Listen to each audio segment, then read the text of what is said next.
दोस्तों, आज मैं आपको अपने बचपन की यादें सुनाता हूं। रिपब्लिक डे का दिन हमेशा खास रहा है। स्कूल में झंडे की रस्म, देशभक्ति के गीत और रंगों से भरा माहौल। याद है, हम सुबह सुबह तैयार होकर स्कूल पहुंचते थे। मौसम ठंड का होता, पर जोश गर्म। हमारी क्लास टीचर हमेशा कहती, बच्चों, आज का दिन बहुत खास है। हम सब परेड के लिए लाइन में खड़े होते, ट्राइकलर हाथ में लेकर, चेहरे पे गर्व की मुस्कान। वो पल आज भी दिल में जिंदा है। प्रिंसिपल का भाषण, फिर राष्ट्रगान और उसके बाद मिठाइयां। कितना प्यारा था वो समय। दोपहर को टीवी पे परेड देखना एक रस्म थी। दिल्ली की राजपाथ पे सैनिकों का मार्च, झांकियां और फाइटर प्लेन्स का फ्लाई पास्ट। हम बच्चे टीवी के सामने बैठकर तालियां बजाते। देश की ताकत और विविधता देखकर सीना गर्व से चौड़ा हो जाता। ये दिन हमेशा याद दिलाता कि हम एक आजाद देश के नागरिक हैं। इन यादों के साथ आज भी रिपब्लिक डे का इंतजार रहता है। हर साल ये दिन हमें याद दिलाता है कि हमारा देश, हमारा संविधान कितना अनमोल है। आज भी जब तिरंगा लहराता है तो बचपन की वो भावनाएं ताजा हो जाती हैं। रिपब्लिक डे सिर्फ एक दिन नहीं, एक एहसास है जो हर हिंदुस्तानी के दिल में बसता है। The 26th of January 1950, ये तारीख हर हिंदुस्तानी के लिए बहुत मायने रखती है। इस दिन भारत एक सॉवरेन डेमोक्रेटिक रिपब्लिक बना। लेकिन आप जानते हैं ये दिन क्यों चुना गया? चलिए मैं आपको बताता हूं। The 26th of January 1930 को इंडियन नेशनल कांग्रेस ने पूर्ण स्वराज का ऐलान किया था। ये आजादी की लड़ाई का एक अहम पड़ाव था। जब 1947 में हम आजाद हुए तो फैसला लिया गया कि इसी दिन को रिपब्लिक डे के रूप में मनाया जाए। ये दिन सिर्फ जश्न का नहीं, बल्कि एक नए भारत के जन्म का प्रतीक है। इस दिन हम एक कॉलोनियल सब्जेक्ट से एक सॉवरेन सिटीजन बन गए। हमारा अपना संविधान, अपने कानून, अपनी सरकार, ये सब इसी दिन से लागू हुए।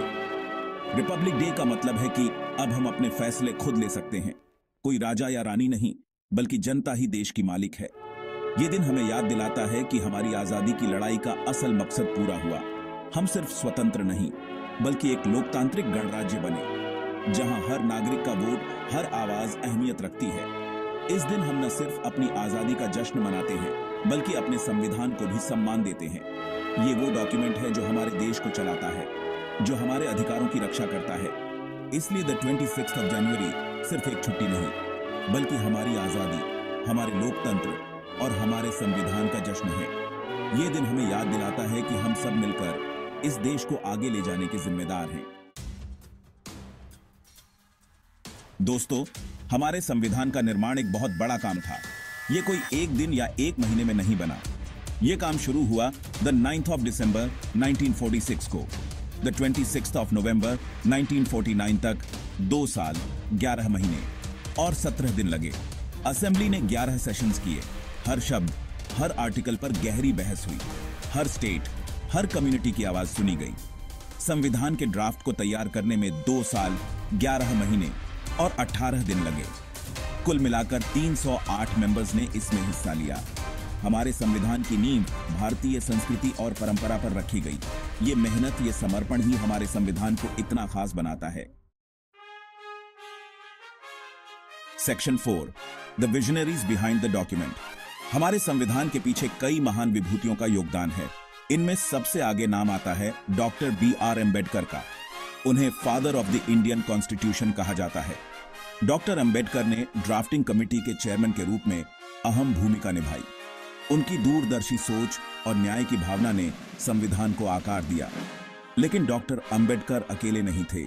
उनके साथ थे जवाहरलाल नेहरू, सरदार वल्लभ भाई पटेल, B.N. राव, आलाडी कृष्णस्वामी अय्यर और कई और दिग्गज। हर एक ने अपनी विशेषज्ञता का योगदान दिया। नेहरू ने मॉडर्न विजन दी, पाटिल ने प्रैक्टिकल अप्रोच, राव ने इंटरनेशनल पर्सपेक्टिव लाया, तो अय्यर ने लीगल एक्सपर्टीज दी। राजेंद्र प्रसाद, जो बाद में हमारे पहले राष्ट्रपति बने, कॉन्स्टिट्यूएंट असेंबली के अध्यक्ष थे। उनकी अध्यक्षता में ही सारे निर्णय लिए गए। G.V. मावलांकर, H.C. Mukherjee, V.T. Krishnamachari, ये सब भी अहम रोल्स में थे। सरोजिनी नायडू, हंसा मेहता, दुर्गाबाई देशमुख जैसे महिलाओं ने भी बराबर हिस्सा लिया। इन सब ने मिलकर एक ऐसा संविधान बनाया जो हर हिंदुस्तानी के अधिकारों की रक्षा करे, जो हमारे देश की विविधता को समेट सके, जो हमें एक यूनाइटेड, या डाइवर्स नेशन बना सके। इनकी दूरदर्शी सोच की वजह से ही आज 70 साल बाद भी हमारा संविधान उतना ही प्रासंगिक है। ये लोग सिर्फ कॉन्स्टिट्यूशन मेकर्स नहीं, बल्कि हमारे देश के ट्रू आर्किटेक्ट्स थे। उनका सपना था एक ऐसा भारत जो समान, न्यायप्रिय और प्रोग्रेसिव हो। Section 5, fundamental rights, the pillars of Indian democracy. दोस्तों, हमारे संविधान का सबसे महत्वपूर्ण हिस्सा है फंडामेंटल राइट्स। ये वो अधिकार हैं जो हर हिंदुस्तानी को जन्म से मिलते हैं। इन्हें कोई छीन नहीं सकता। ये हमारे लोकतंत्र के स्तंभ हैं। आज मैं आपको इन अधिकारों के बारे में बताऊंगा। संविधान में कुल 6 फंडामेंटल राइट्स दिए गए हैं। सबसे पहला है राइट टू इक्वालिटी। इसका मतलब है कि कानून की नजर में सब बराबर हैं। चाहे आप अमीर हों या गरीब, किसी भी जात या धर्म के हों, आपके अधिकार सेम हैं। दूसरा है राइट टू फ्रीडम। इसमें शामिल है बोलने की आजादी, पीसफुल असेंबली की आजादी और मूवमेंट की आजादी। ये हमें अपने विचारों को व्यक्त करने का अधिकार देता है। तीसरा है राइट अगेंस्ट एक्सप्लॉयटेशन। ये बच्चों और कमजोर वर्गों को शोषण से बचाता है। चौथा है right to freedom of religion. Bharat एक सेक्युलर देश है और हर व्यक्ति को अपना धर्म चुनने का अधिकार है। पांचवा है कल्चरल एंड एजुकेशनल राइट्स। ये माइनॉरिटीज के अधिकारों की रक्षा करता है। आखिरी और बहुत इंपॉर्टेंट है राइट टू कॉन्स्टिट्यूशनल रेमेडीज। अगर किसी का फंडामेंटल राइट वायोलेट होता है तो वो कोर्ट जा सकता है। ये अधिकार हमें ये गारंटी देता है कि बाकी सारे अधिकार सिर्फ कागज पर नहीं रहेंगे। डॉक्टर अंबेडकर ने इसे संविधान का हार्ट एंड सोल कहा था। ये फंडामेंटल राइट्स ही हैं जो हर हिंदुस्तानी को सुरक्षा और सम्मान देते हैं। ये हमारे लोकतंत्र की नींव है। Section 6, directive principles and fundamental duties. हमारे संविधान में फंडामेंटल राइट्स के साथ साथ directive principles of state policy भी हैं। ये प्रिंसिपल्स सरकार को यह बताते हैं कि देश को किस दिशा में ले जाना है। ये लीगली एनफोर्सेबल नहीं है, लेकिन इनका बहुत महत्व है। ये हमारे देश के सोशियो इकोनॉमिक गोल्स हैं, जैसे सबको काम मिलना चाहिए, एजुकेशन मिलनी चाहिए, इकोनॉमिक इनइक्वालिटी कम होनी चाहिए। इन प्रिंसिपल्स का मकसद है कि हमारा देश सिर्फ पॉलिटिकली फ्री ना हो, बल्कि इकोनॉमिकली और सोशली भी स्ट्रांग हो। ये कहते हैं कि नेचुरल रिसोर्सेज का सही इस्तेमाल हो, एनवायरनमेंट की रक्षा हो और वीक सेक्शंस ऑफ सोसाइटी को प्रोटेक्शन मिले। ये प्रिंसिपल्स हमारे नीति निर्माताओं को गाइड करते हैं ताकि वे ऐसे कानून बनाएं जो देश को आगे ले जाएं। अब बात करते हैं फंडामेंटल ड्यूटीज की। ये 1976 में 22वें अमेंडमेंट के थ्रू ऐड किए गए। कुल 11 ड्यूटीज हैं। ये हमें बताती हैं कि एक रिस्पॉन्सिबल सिटीजन होने के नाते हमारी क्या जिम्मेदारियां हैं, जैसे नेशनल फ्लैग और एंथम का रिस्पेक्ट करना, साइंटिफिक टेम्पर रखना, पब्लिक प्रॉपर्टी की रक्षा करना और एनवायरनमेंट को प्रोटेक्ट करना। ये ड्यूटीज लीगली एनफोर्सेबल नहीं है, लेकिन ये हमारे मॉरल ऑब्लिगेशंस हैं।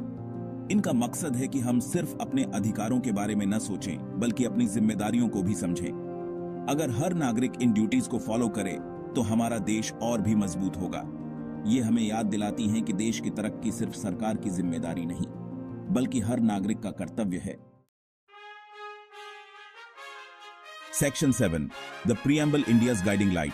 दोस्तों, आज हम बात करेंगे हमारे संविधान के एक बहुत ही खास हिस्से की, प्रीएम्बल की। प्रीएम्बल को संविधान का चेहरा कहा जाता है। ये हमारे संविधान का इंट्रोडक्शन है जो हमें बताता है कि इस डॉक्यूमेंट का मकसद क्या है। प्रीएम्बल में कुछ शब्द ऐसे हैं जो हमारे देश के कोर वैल्यूज को दर्शाते हैं। प्रीएम्बल शुरू होता है we the people of India. ये शब्द बहुत मायने रखते हैं। ये बताते हैं कि संविधान जनता की तरफ से, जनता के लिए है। फिर आते हैं 4 इंपॉर्टेंट शब्द, sovereign, socialist, secular, democratic, Republic. Sovereign यानी कि हम किसी और देश के अधीन नहीं हैं। सोशलिस्ट का मतलब है कि हमारा लक्ष्य सोशल और इकोनॉमिक इक्वालिटी लाना है। सेक्युलर बताता है कि हमारे यहाँ हर धर्म का सम्मान होता है। और डेमोक्रेटिक रिपब्लिक यानी कि हमारी सरकार जनता द्वारा चुनी जाती है। प्रीएम्बल आगे कहता है कि हम अपने नागरिकों को जस्टिस, लिबर्टी, इक्वालिटी और फ्रेटर्निटी देंगे। ये हमारे देश के 4 स्तंभ हैं। जस्टिस सिर्फ लीगल नहीं, बल्कि सोशल और इकोनॉमिक भी। Liberty of thought, expression, belief, faith and worship, ये सब हमारे मूल्य हैं। इक्वालिटी का मतलब है कि हर इंसान बराबर है। और फ्रैटर्निटी यानी भाईचारा, जो हमारे देश की एकता को मजबूत करता है। प्रियम्बल हमारे देश का विजन स्टेटमेंट है। ये हमें याद दिलाता है कि हम किस तरह का भारत बनाना चाहते हैं। हर बार जब हम प्रियम्बल पढ़ते हैं